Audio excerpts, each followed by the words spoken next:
La historia de los templarios, los famosos monjes guerreros, sigue sumida en el misterio. Hoy viajaremos hasta el Castillo Templario de Ponferrada, que nos permitirá conocer mejor su importante presencia en España. Bienvenidos a Arqueomanía.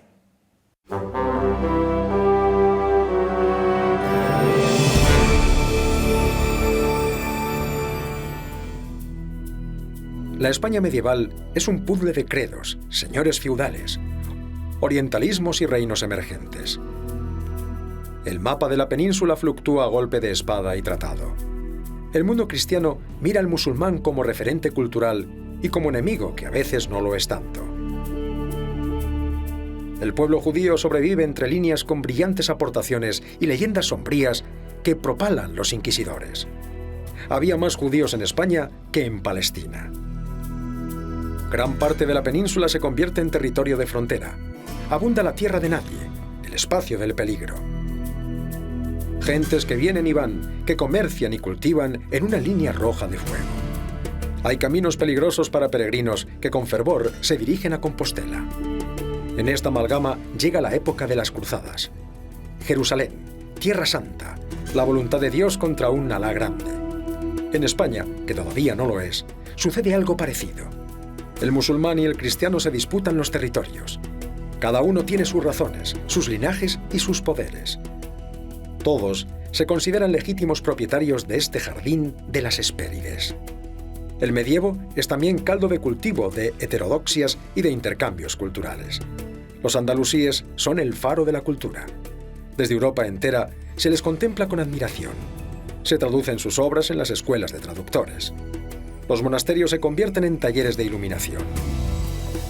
Los grandes libros de los beatos se copian pacientemente. Los amanuenses trabajan al son de cantos gregorianos y de toques de arrebato.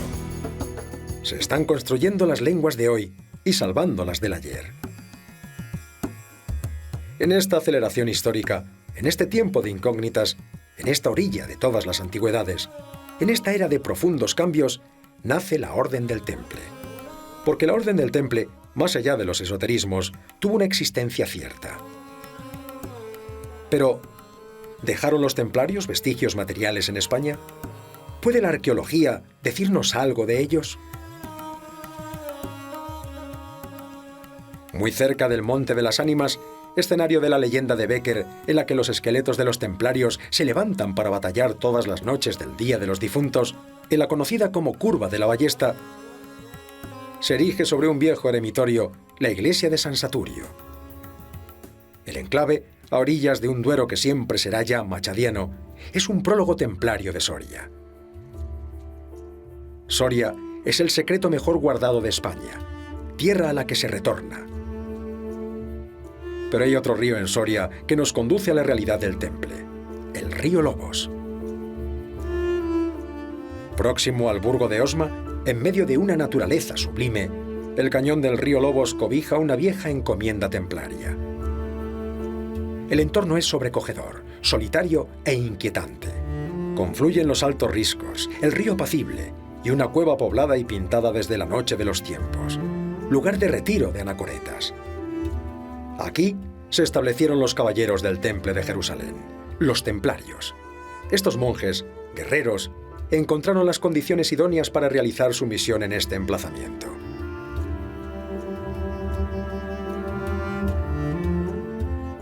La iconografía del templo, dispersa por arquivoltas y ménsulas, da fe de su presencia. Este testigo de piedra es un vestigio, una prueba que habrá que contrastar en otros lugares.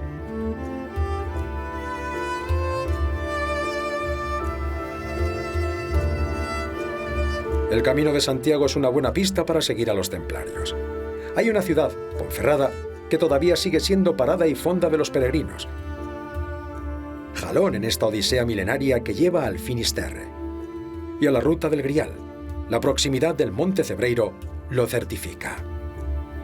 Un documento, el tumbo de San Pedro, guardado bajo 7 llaves en la Catedral de Astorga, da noticia del establecimiento de los templarios en el castillo de Ponferrada.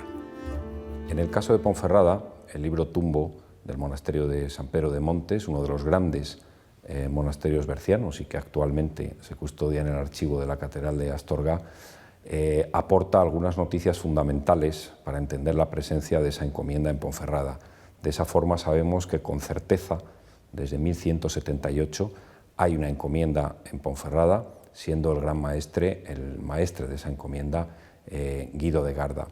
Podemos hipotetizar sobre la presencia de un convento con aproximadamente entre 15 y 20 monjes serían los que probablemente estaban establecidos en comunidad dentro de esta cerca.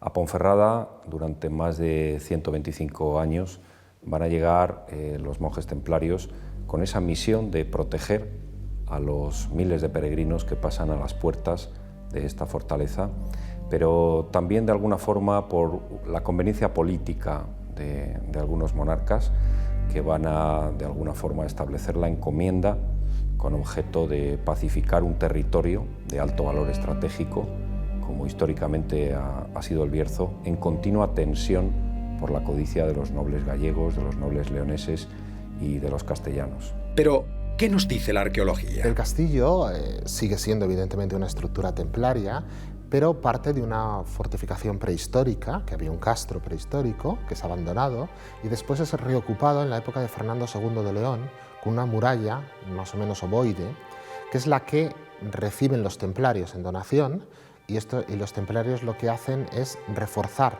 esa muralla con otro muro que la forra por fuera, que sigue la misma traza, y construyen dentro, suponemos, distintas estructuras. La excavación ha permitido documentar todos los muros templarios, todos los muros anteriores a los templarios, ha permitido documentar las viviendas del poblado que existía dentro de esos muros y dentro de la parte palacial del conde de Lemos, hay que explicar que luego el castillo fue ocupado por señores feudales, fundamentalmente los Castro y los Lemos, y el conde de Lemos lo que hace es un inmenso palacio sobre lo que era la antigua población templaria. Entonces, dentro de las estructuras del conde de Lemos, del Palacio Viejo y del Palacio Nuevo, hay dos salas, una que tiene un gran arco ojival que está en el Palacio Viejo y otra que es esta, que en la documentación del conde de Lemos se llama la bodega, que pudieron pertenecer a la época templaria. Y en concreto, esta sala posiblemente fue la capilla de Santa María del Castillo, donde estaba el Cristo del Castillo, que se conserva ahora mismo en la Basílica de la Encina. Siempre se le conoció con el nombre de Santo Cristo de la Fortaleza y estaba en la iglesia que limita con la fortaleza, en San Andrés. Se ha dicho siempre que, que presidió el castillo de Ponferrada y le llaman eso, Cristo de la Fortaleza, el Cristo de los Templarios. La misión de los templarios de Ponferrada era proteger a los peregrinos, aunque hay quien ha afirmado que su verdadero objetivo era el oro de las médulas. La riqueza mítica de la orden es la razón para que algunos piensen tal cosa. A esas alturas la explotación romana está prácticamente agotada en el sentido de que no estaba siendo explotada y por tanto no responde en principio en nada la presencia de los templarios con la cercanía de esas antiguas explotaciones auríferas romanas. En el castillo de Ponferrada se cobija un facsímil del proceso contra el Temple. El documento fue descubierto en el Archivo Secreto Vaticano en 2006 y puede aclarar muchas cosas sobre el final de la orden. A través de esos interrogatorios a 72 caballeros en los que efectivamente se ve un claro procedimiento interesado. Sobre todo por el rey de Francia y algunos nobles que vieron que si desaparecían ellos pues podían hacerse con sus bienes y que podían, digamos, sacar tajada. Entonces, para ello, no dudaron en mentir y en poner todas sus influencias en un momento en que también existía en la Iglesia pues un césaropapismo, donde muchas familias interesadas tenían su poder también en la Iglesia y aprovecharon la circunstancia pues para favorecerse a sí mismos. Yo creo que es totalmente injusto. Se les acusa de diversas cuestiones, pero fundamentalmente de herejía, de sodomía, de algunas prácticas sin duda como las de faltar o escupir al crucificado y otra serie de ritos que pertenecen a todo ese mundo del ocultismo, de las sociedades secretas y que, como se puede intuir a través de la escasa documentación que existe, pues efectivamente es una acusación de herejía interesada. Los últimos templarios de la encomienda de Ponferrada son requeridos a Medina del Campo. Hay algunas noticias documentales sobre la incomparecencia de esos monjes ante esos tribunales, ante los que son llamados, pero sí que otras fuentes son bastante claras en cuanto a que en 1308 ya esos monjes de la encomienda de Ponferrada abandonan esta plaza. Los templarios de Ponferrada se dispersaron en otras órdenes militares. El castillo siguió ahí, pasando de señor en señor, hasta que el conde Lemos lo entregó a los reyes católicos por las armas.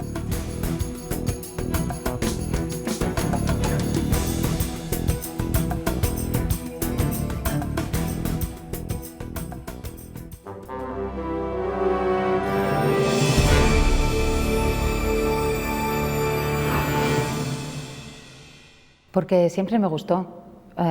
Cuando empecé primero de BUP, de aquella, el antiguo bachillerato, pues ya le pregunté a mi profesora de historia qué había que estudiar para ser arqueóloga. Siempre me gustó. El gran reto de la arqueología en el siglo XXI, yo creo que lo pondría en relación, más que con los procesos de excavación, con los procesos de recuperación del patrimonio y sobre todo puesta en valor y más que nada divulgación. Yo no creo que haya que tener un talento especial, ni una virtud, ni siquiera una vocación. Creo que es una profesión como otra cualquiera, basada en un método absolutamente científico, y lo que hay que tener es un gran conocimiento de ese método y de el contexto histórico que te toca excavar y que te toca estudiar, nada más.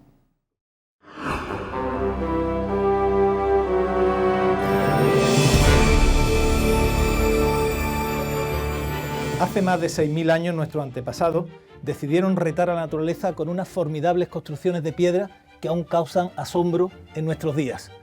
Fueron lugares de culto, funerarios, lugares sagrados, aún queda mucho para averiguar. Hoy nos encontramos en el conjunto arqueológico de los Dólmenes de Antequera, uno de los grandes centros megalíticos de toda Europa. Al igual que la construcción de las catedrales góticas se extendió por toda Europa, las distintas sociedades neolíticas rindieron culto a sus antepasados con estas grandes construcciones megalíticas que rivalizaron entre sí.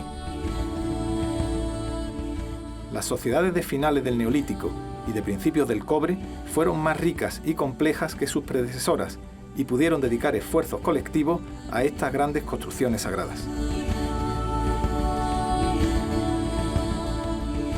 Por fenómeno megalítico entendemos una práctica que en el Viejo Mundo, en Europa, surge en el Neolítico y que tiene que ver fundamentalmente con la conmemoración de determinados sitios, determinados lugares de especial significación. No obstante, el megalitismo es un fenómeno muy multidimensional y en él confluyen distintos aspectos de la sociedad. Confluyen aspectos de orden religioso, de orden social, incluso también de orden paisajístico o territorial. ¿Fueron lugares sagrados, entiendo? Ante todo, por supuesto, son lugares sagrados. Son lugares que se utilizan para conmemorar y recordar a los antepasados, a los ancestros, que en las sociedades ágrafas de la prehistoria tienen mucha importancia en la medida en que dan sujeción o fijación a la memoria de cada grupo humano. El megalitismo español se inserta en el megalitismo europeo, ¿no? ¿Es más antiguo? ¿Qué cronología tendríamos? Bueno, viene a ser todo el megalitismo de la franja o de la fachada atlántica europea viene a ser aproximadamente coetáneo en su génesis y en su desarrollo más temprano. Luego, por supuesto, con el paso del tiempo, estamos hablando de un fenómeno que tiene muchos siglos de vigencia, pues se producen variaciones y evoluciones regionales y locales que son más específicas. ¿Cuándo crees que empieza el megalitismo? Bueno, en el caso de la península ibérica, las referencias cronológicas más antiguas que tenemos ahora mismo serían de aproximadamente entre 4.500 y 5.000 años antes de nuestra era. O sea, hace ya casi 7.000 años. Sí. Intuimos el arcano de una religión antigua, cuando el alma humana aún estaba en armonía con una naturaleza fiera y pura. Aún hoy, habitantes de este siglo XXI de las tecnologías y el desconcierto, percibimos el halo mágico y sagrado que emanan estas catedrales de la prehistoria. ¿Por qué aquellos remotos habitantes del Neolítico decidieron invertir ingentes esfuerzos y recursos en obras tan descomunales? El conjunto de Antequera está constituido por los dólmenes de Viera y Menga y el Tolos del Romeral, El propio nombre de Antequera implica una elegante reverencia a aquella ciudad de los antiguos. ¿Cuáles son las características más singulares de este dolmen de Viera? Bueno, el dolmen de Viera es una construcción megalítica espléndida, muy original por algunas razones. Básicamente es una galería, como puedes ver, tiene unos 20 metros de longitud, la parte más exterior está un poco destruida. Esa galería conduce a la parte más profunda del dolmen, que es esta cámara que...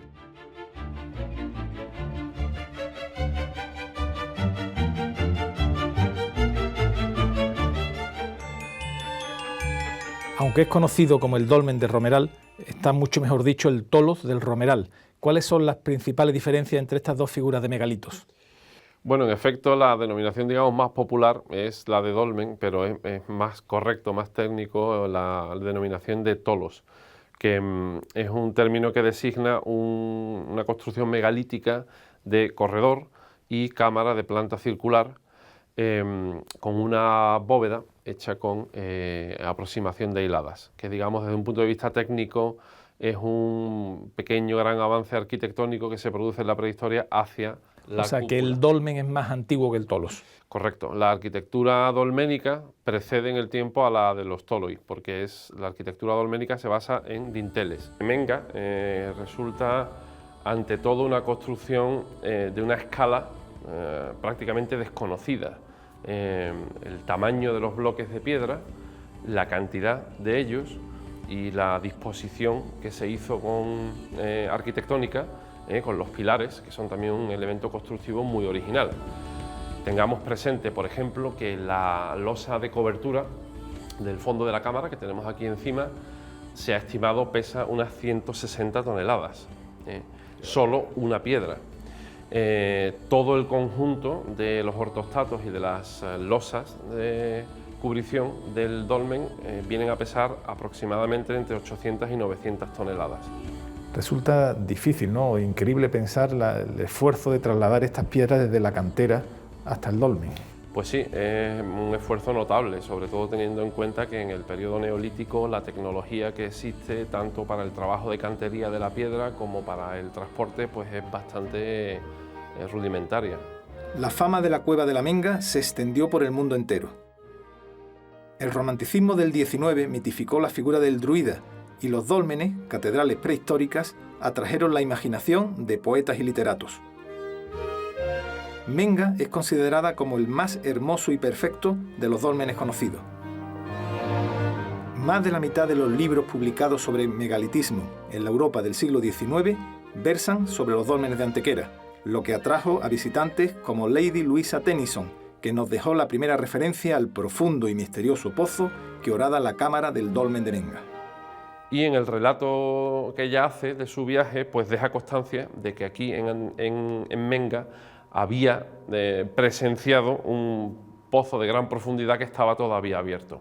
O sea que sabemos entonces a través de ella que el primer excavador de Menga, que fue Rafael Mitjana, lo había encontrado y lo había dejado abierto, con lo cual luego se fue colmatando de forma gradual durante el siglo XIX. El dolmen de Menga se orienta hacia la Peña de los Enamorados, la montaña emblemática de la amplia vega de Antequera. Los dólmenes también fueron delicados observatorios astronómicos, bien como reverencia al dios Sol, o bien con fines prácticos para las faenas agrícolas y otras relacionadas con los ciclos solares. En el sur de la península ibérica, el 95% de los dólmenes se orientan a la salida del sol. En nuestro caso se cumple solamente en el caso del dolmen de Viera. En cambio, si miras para allá, ves que Menga está orientada exactamente a una montaña rocosa, a la peña. Y Romeral está orientado, es el dolmen que se orienta hacia la Sierra del Torcal, concretamente al Camorro de las Siete Meses. Por tanto, tenemos una orientación paisajística en este caso, un elemento, una montaña que se convierte también en referencia sagrada. Es la referencia de la orientación de Menga. Y me interesa mucho lo astronómico. ¿Un dolmen es de alguna forma un observatorio astronómico? En el solsticio de verano, el sol entra en Menga aproximadamente a las 7 de la mañana. Hay un rayo de luz que atraviesa el dolmen y llega a la cámara, ¿no? Luego es un momento completamente invierno, mágico. Mágico. En invierno el sol entra en el dolmen de Romeral, aproximadamente sobre las 3 de la tarde. El conjunto fue un espacio sagrado que atraería en peregrinación a visitantes de comarcas lejanas. Lugar religioso y punto de encuentro de clanes y familias en sus grandes acontecimientos. ¿Quién sabe hasta dónde llegaría la influencia del conjunto de Menga, que puede aún albergar grandes sorpresas? Los estudios de campo que hemos estado realizando en los últimos años nos han mostrado que cerca de donde estamos ahora mismo, muy cerca del Romeral, en la Peña de los Enamorados, en la cara norte de esta montaña, que como ya vimos está muy conectada con el dolmen de Menga, hay una zona de actividad bastante interesante en la que hemos identificado un gran bloque de piedra, monolito, alrededor del cual un estudio que hicimos microespacial de los artefactos que estaban allí en superficie, pues nos dio una evidencia bastante clara de una actividad allí focalizada en torno a esta gran piedra. Y además se trata de un monolito que está justo delante de un abrigo con arte rupestre que está en la cara norte de la Peña de los Enamorados. Durante miles de años, los dólmenes nos comunicaron con el más allá espiritual de nuestros ancestros. Hoy quedan como testigos mudos de aquellos tiempos neolítico y del cobre en los que cimentamos la sociedad que hoy somos. El pasado y el presente se encuentran hoy. Nos despedimos con una breve reflexión sobre la convivencia posible entre arqueología y urbanismo. Y no olviden que en el próximo programa continuaremos contándoles lo que ocurrió hace mucho, mucho tiempo.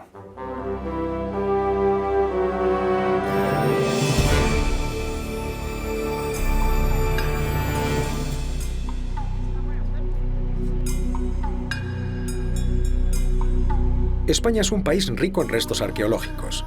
Muy rico. Suena lugar común, pero es cierto que en muchas ciudades, con solo meter una piqueta, aparece una antigüedad. Incluso fuera de las ciudades. Se intenta trazar una autovía y ahí aparece un yacimiento por sorpresa. Hay yacimientos bajo edificios oficiales, en fincas particulares y en el subsuelo de plazas públicas. El patrimonio arqueológico es fundamental, hay que protegerlo. El problema surge cuando hay que hacer una obra pública o privada y aparecen unos restos. Cada parte tiene sus intereses y sus puntos de vista. Existe una línea de tensión entre la salvaguarda del pasado y el progreso.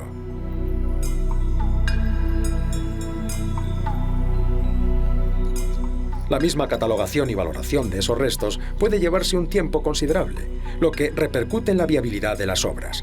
Y a veces estas obras son muy importantes. A la hora de construir el nuevo paisaje urbano o de plantear grandes infraestructuras, uno de los elementos clave es qué hacer con unos posibles restos arqueológicos. La documentación histórica ya sirve de pista en algunos casos, es decir, existe la sospecha cierta de que esos restos van a aparecer. ¿Cuál es la solución entonces? La solución siempre es compleja y casi siempre muy costosa. Fundamentalmente se hacen dos cosas diferentes: excavar, catalogar y tapar, o excavar, investigar e incorporar esos restos al paisaje urbano. Depende de la importancia de los restos y de la viabilidad. En nuestro país existen casos en los que los restos han debido de cubrirse tras su catalogación y casos en los que se han puesto en valor, es decir, se han hecho visibles y visitables. Incluso existen monumentos, como el Teatro Romano de Cartagena, que para su puesta en valor han requerido la demolición de un barrio completo. O el Castillo Templario de Ponferrada, que necesitó una gran intervención urbanística. En Ceuta, el Museo Arqueológico incorporó los restos de una importante basílica paleocristiana, tal y como sucedió con la necrópolis tardorromana y el Museo Provincial de Cartagena. En plena ciudad de Gavá, sus minas neolíticas únicas son visitables gracias a la construcción de un magnífico centro de interpretación. En Astorga, parte fundamental de su patrimonio romano, puede visitarse en los bajos de edificios particulares, o las viejas cloacas, que están en el subsuelo de un jardín y también pueden ser disfrutadas por los ciudadanos. En Lancia, cerca de León, se está planteando cambiar el trazado de una autovía porque el diseño original afectaba a la vieja ciudad Astur. La ampliación del Museo Arqueológico de Córdoba ha incorporado parte del Teatro Romano. Y en Sevilla, la céntrica Plaza de la Encarnación, con sus setas futuristas, alberga en el subsuelo parte del viejo foro. Son algunos ejemplos de integración, soluciones que se han dado en momentos y lugares concretos. No existe una única solución. Las leyes, el consenso, la opinión ciudadana y la viabilidad son las claves.